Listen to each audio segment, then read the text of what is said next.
Hi, and welcome to the webinar about getting to the root of autoimmunity. My name is Leann Forst, and I'm a board-certified holistic health practitioner. I'm also a certified essential oils coach, an author, and a speaker. And I'm a wife of a brain cancer survivor and a mother to two wonderful children. So when talking about autoimmunity, I always like to start out by talking about my own journey with my child, my son, because when he was between 2 and 3 years old, he was diagnosed with chronic asthma. And at that time, he was so sick. His sickness was cyclical, and he was sick every 3 weeks. And I knew that if he hadn't been sick in 3 weeks, it was coming because it was like clockwork. And when he was sick for no less than 10 days at a time, which included breathing treatments and steam showers and several trips to the emergency room. And we had seen multiple doctors, and it seemed as though each one wanted to put him on medications. And I think at the darkest time, he was on 5 different medications. And my heart broke for him because we were told that he would be on medication for the rest of his life and that he would never be able to participate in high activity sports. And so I really became a mother on a mission. And with that, I started doing a lot of research and diving into health and nutrition and detox and all kinds of things, that anything that I can find to help him and support his health. And because at that time, what I realized was that what we were feeding him and what we were, maybe our environment in our home, was either exasperating or even causing his asthma. And so I really went full tilt on cleaning out everything. And I can say that after getting busy of cleaning out his nutrition and environment and some other things, that within 3 months, he was asthma free.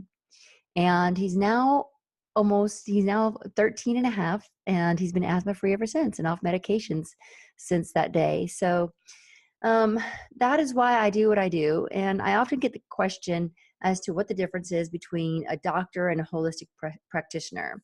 And the answer is that, one isn't better or worse than the other one. It's just really about what we learn in school. And so a doctor will learn about how to use pharmaceuticals to address symptoms, whereas a holistic practitioner learns how to address the whole body and really fix imbalances in the body in order to provide a comprehensive and effective treatment to address the whole body health. It's more about getting to the root cause rather than covering up symptoms with medications. Functional holistic health is centered around the client versus the disease. Practitioners see health problems as a reaction to dysfunctions within the body rather than an isolated issue. So if you think about it, your body is all connected and not compartmentalized. And this approach is truly revolutionizing the medical field by empowering patients to better understand imbalances in their bodies, how these imbalances affect their health, and the solutions that are available to support the normal healing mechanisms within their body. And when this is applied to autoimmune complications, people have experienced major improvement in their health, if not complete recovery. Okay, so let's imagine your health is a triangle, and at the base of the triangle is your genes, all 23,000 of them. Each of these are inherited by your parents and are present your whole life. However, they're not necessarily noticed until some other factor activates them. Most people are unaware that their genes can be turned on or off, much like a light switch. So the things that are going to affect this triangle of health is the internal self, the physical self, and the mental self. Okay, so if you think of the 3 points of the triangle as those 3 things, the internal self, physical self, and mental self, this will make more sense as we discuss the components of health further. But know that as holistic practitioners, we view the whole triangle in its entirety when trying to heal the whole body. Okay, so this triangle of health represents components of the autoimmune matrix. And it's understood that autoimmune diseases are caused by internal, physical, and mental influences which activate certain genes. And another way of saying it is autoimmunity is caused by diet, lifestyle, and environment. And this is relatively a new area of science called epigenetics. And many people are aware of genetic diseases where you are born with a single gene condition such as Down syndrome, and there's nothing you can do about it. But we now know that 95% of diseases are epigenetic, which means, again, that our genes can be turned on or off by diet, lifestyle, and environment. And this is good news because that means that we have more control over our health than we ever did by changing our diet, lifestyle, and environment. Okay, so let's talk about the internal self. This is going to be a majority of the presentation, but for good reason. In short, when I say internal influences, it refers to anything that enters the body. So some of these things include food, vitamins, minerals, water, pesticides, preservatives, dyes, bacteria, and parasites, to name a few. But the good news is that you have control over a majority of this and how it enters your body and whether or not it enters your body. Okay, so let's talk about the importance of nutrition, which is food, which is an internal influence, right? So the importance of nutrition is absolutely critical when trying to prevent or reverse any health condition, including autoimmunity. Essential nutrients found in food are necessary for the proper functioning of the body, and each nutrient has their own job, and everybody's needs are specific to their own unique health. But one thing to consider is the why behind these deficiencies. Why would you have a nutrient deficiency? It could be due to not consuming the right foods, right? Or you also could have impaired gut function, which is the result of an existing autoimmune issue, right? So the most common nutrient deficiencies include, but are not limited to, vitamin D, B12, zinc, omega-3 fatty acids, and believe it or not, water. So unfortunately, the conventional medicine way of measuring these levels is serum testing. And serum testing can be incredibly limited because they don't take into account the fluctuations of the vitamin content throughout the day or around meals. And that being said, serum lab testing is not a good indicator of the storage of nutrients or the sustained nutrient levels or even the accurate deficiencies after digestion. So it's an important conversation to have with your doctor if that's the only test that they're offering you, right? So later in this presentation, we'll be reviewing other recommended test procedures, but first let's take a closer look at some of these deficiencies. Okay, so first, we're going to drill down on vitamin D. So most immune cells have specific vitamin D receptors which help modulate immune activity and response. It is no surprise that clear connections have been found between autoimmune diseases and this deficiency. And a few of the most prominent include type 1 diabetes, rheumatoid arthritis, and MS. So some of the common foods that are high in vitamin D include wild-caught Alaskan salmon, tuna, eggs, mushrooms, and then fortified cereals. The most abundant source of vitamin D, however, is of course from direct sunlight. We're advised a lot of times to limit our time in the sun. And even when we do go out, we wear UV blocking protectants. So, however, vitamin D is an immune modulator, so otherwise known as an aid in proper immune system function. This in turn helps to prevent autoimmune disorders. All right, so here is a slide that's important. You could take a picture of the slide with your phone because common medications used to treat autoimmune conditions can actually cause vitamin and mineral deficiencies and in turn hinder the immune system. You can see how this can be truly counterproductive. So you need to know if the medicine you're being prescribed causes deficiencies, and if so, then you also need to be given the appropriate supplementation. So for your reference, consider some of the following as general information. For common blood pressure medications, the following deficiencies may occur, such as B1, B6, vitamin C, magnesium, calcium, potassium, zinc, sodium, CoQ10, and melatonin. For common cholesterol medications, you could see deficiencies in vitamin A, B2, B6, B12, D, E, K, folate, beta-carotene, iron, and CoQ10. And then the list goes on. For diabetes medications, anti-inflammatory medications, heartburn medications, and hormone replacement medications, and that includes birth control. Okay, so just please note that these don't go for all medications, but these are the general guidelines. And above all, it's always most important to have the proper testing to ensure that you are treating your unique needs. Okay. So toxic overload is our next point. And this is a subject that I teach on regularly because toxicity is a real issue. And our modern day society is not as clean as it was for our grandparents. And we're exposed to more toxins than ever before that wreak havoc on our health. In fact, there are 80,000 chemicals on the market today that are used in our cleaners and personal care products and sprayed on our food and so forth that have not been tested as safe for human health. So some of these toxins include pesticides, GMOs, air pollutants, heavy metals, and other chemical contaminants. Toxins can be the cause of many health complications, such as fatigue, muscle aches, joint pain, sinus congestion, postnasal drip, headaches, bloating, and autoimmunity. So in order to begin to reduce and prevent this toxic overload, there are many ways to minimize exposure. And a few of them to get started would be, number one, I would recommend eating organic as much as you can afford to go, starting with the fruits and vegetables where you eat the skin, such as an apple. Maybe you can save money on buying a conventional, pineapple where you don't eat the skin, but just keep that in mind as a good rule of thumb.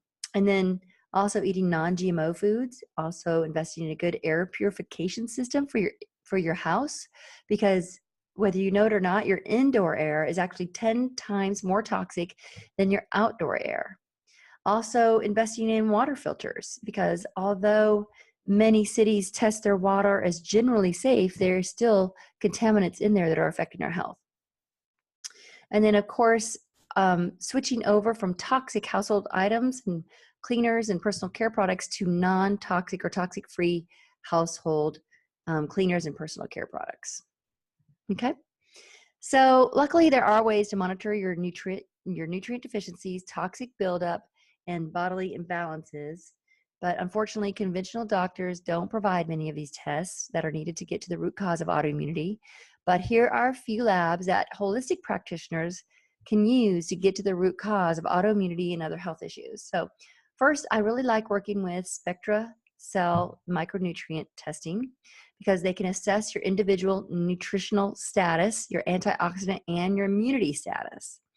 And then I also love working with biohealth labs, which test for silent infections such as fungal infections, bacterial infections, and parasitic infections. And then another lab that I work with is direct labs, and they have hundreds of tests, but I most like them for their tests on environmental toxicity, such as heavy metals. Okay, so in order to repair and avoid future nutrient deficiencies and most health complications, it's important to maintain optimal gut function. And it's important to know that if your gut is not functioning properly, it is unlikely that your body will be able to absorb proper nutrients. And so therefore, eating the right foods and taking whole food supplements is important to optimize your gut function. And some of the major functions of the gut include digestion, immune response, nutrient absorption, hormone regulation, vitamin production, detoxification, mood management, just to name a few. But above all, the gut's sole purpose is to ensure that you're absorbing the good and excreting the bad. If this balance is disrupted, major health complications occur. There are 10 times the amount of bacteria in our body than our own cells, and the majority of them are housed within our digestive system. And that being said, gut health is truly the gateway to health for a number of reasons. Okay. So leaky gut is what happens when the tight junctions between the intestinal cells begins to open up due to the proteins breaking down from the agitation, right? Because our gut is really only one cell thick, and usually it is a tight juncture. But when toxins start poking holes in it, that's when we get leaky gut. And when this happens, bacteria, chemicals, and toxins have the ability to leak outside of the digestive tract and eventually enter the bloodstream. And this signals a flood of immune antibodies and an increase of allergic reactions. And this cycle, as it continues, ultimately can lead to autoimmunity. Okay, so it's important to know what is specifically irritating your gut. And up next, we'll go into more detail on some of the common culprits. Okay. So these are some of the components that have been proven to significantly damage the gut.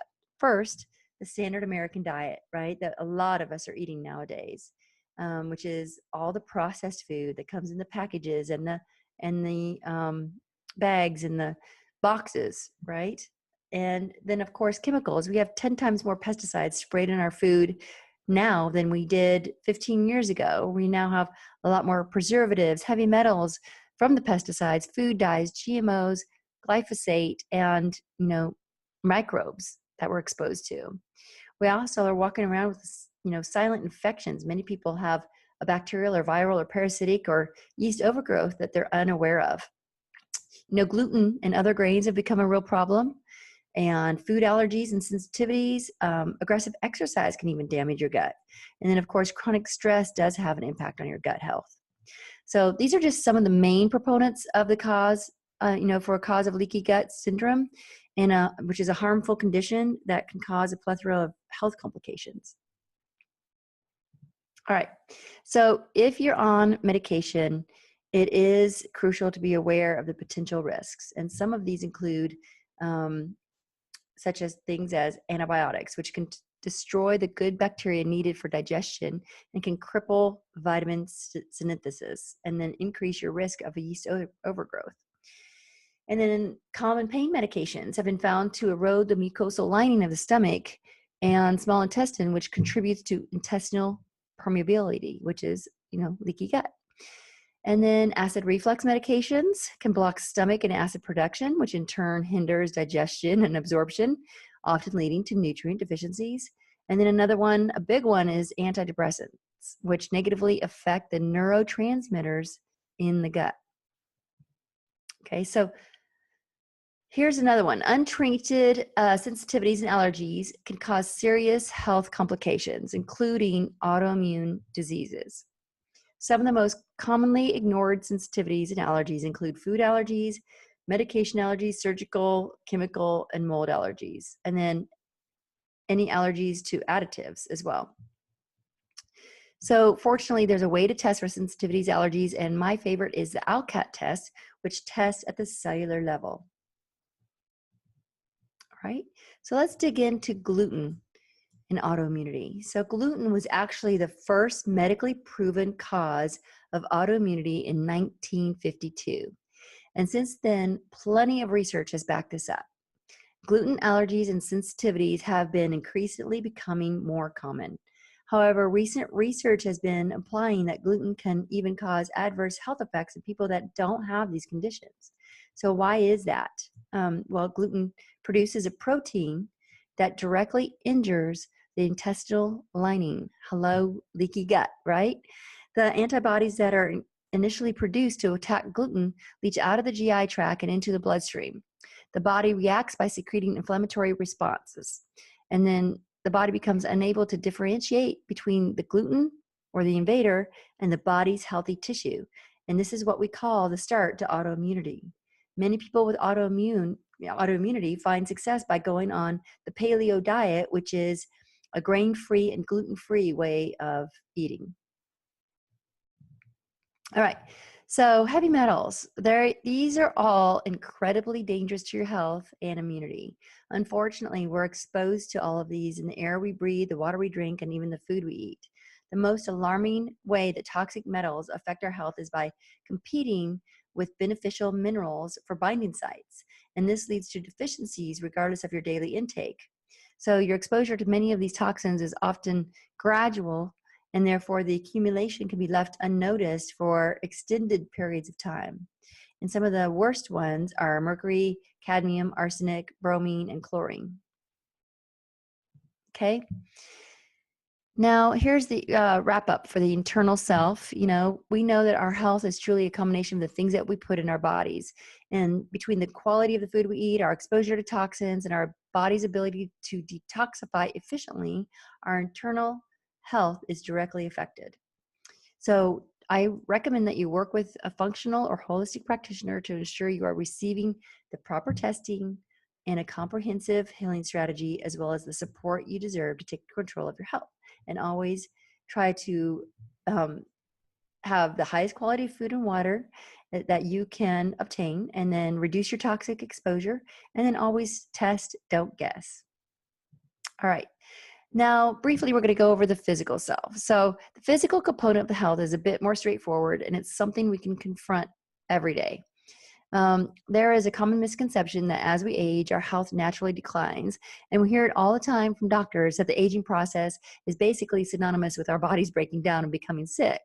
However, this is very wrong. Instead, our choices are what facilitates this breakdown. And as we age, we begin to exercise less. This is not due to being unable to exercise. It's a choice we make because we get so busy, right? A sedentary lifestyle breeds a dangerous cycle of health issues, including muscle atrophy. And then muscle atrophy increases joint pressure, decreases flexibility, and escalates pain.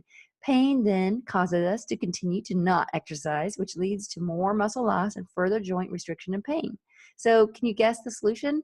It's to get moving, right? So, finding an exercise routine that feels right for you is one of the most important health decisions that you can make. And if you are currently in pain, however, you must start slow and work with a professional to guide you through a routine that will not worsen any complications, right? So I recommend that you just start where you are. And in order to introduce your physical fitness into your life, just remember these things, make small changes, determine your individual goals, create a routine. And I have to say that probably the most important thing that works for me with exercise is putting it on my calendar. I know that if it's not on my calendar, then it doesn't happen. So that is one of the strategies that I use. Okay. Now we're on to the third point of the triangle, or the autoimmune matrix, which is the emotional self. The emotional component to self is the most often ignored, and yet it is just as important as the rest of the triangle. You really are what you think. Remember that if you do not believe you can recover, it is likely that you won't. And then on the other hand, if you're hopeful and positive, then your ability to overcome health complications increases substantially. There truly is a mind-body connection. So feed your passions, spend time with the people you love, find things that make you feel relaxed, manage your stress, and the most important of all, don't forget to love yourself throughout your healing process. Okay? And speaking of stress, being in a chronic state of stress truly does breed disease, especially autoimmunity and inflammation. Everybody manages their stress differently, but to add a little relief into your life, try deep breathing, a little exercising, yoga, meditation, massage, and my personal favorite, which is emotional aromatherapy. Okay, so first and foremost, get the proper testing done to identify your body's unique needs and treat accordingly. And luckily, there are other things you could do to amplify your health right now. And here's a few additional action steps that you could take, to win your fight against autoimmune complications and take control of your health. So first, again, test, don't guess, so that you can get to the root cause. Switch to natural solutions to detoxify the chemicals in your life. And then try going paleo, saying no to processed food and fast food, and then staying adequately hydrated, supplement with a high quality probiotic and digestive enzymes and multivitamin and mineral, as well as omegas 3, 6, and 9. And then avoid unnecessary antibiotics and unnecessary medications for that matter. And then exercise and get some rest regularly. And then lastly, do what makes you feel happy and healthy, right? So this is my gift to you. My last piece of advice is to not pick and choose throughout this process. This must all be done at once to truly experience the productive, holistic healing that you deserve. So remember, there's no perfect approach for anyone, but get properly tested and then listen to your body. So I'd like to offer ways for you to take the next step. Just here, my gift to you is if you text the word nutrient to 44222, you can receive the following from me: your free nutrient deficiency quiz. You also can receive 30 days of paleo recipes, 30-day trial of my paleo recipe program, and an option to opt in for a free phone consult so that we could talk about your specific health needs. And then I'll also send you a free webinar on how to incorporate natural solutions like essential oils for health and healing, and information on the 30-day cleanse that I do 3 times a year, as well as the core supplements that everybody dealing with any health condition as well as autoimmunity should be on. And then if you have further questions, just email me at leann@groovybeats.com. And that's it. I'm here to support you. So please reach out if you have any more questions or need additional support. And that's it for me. Bye for now.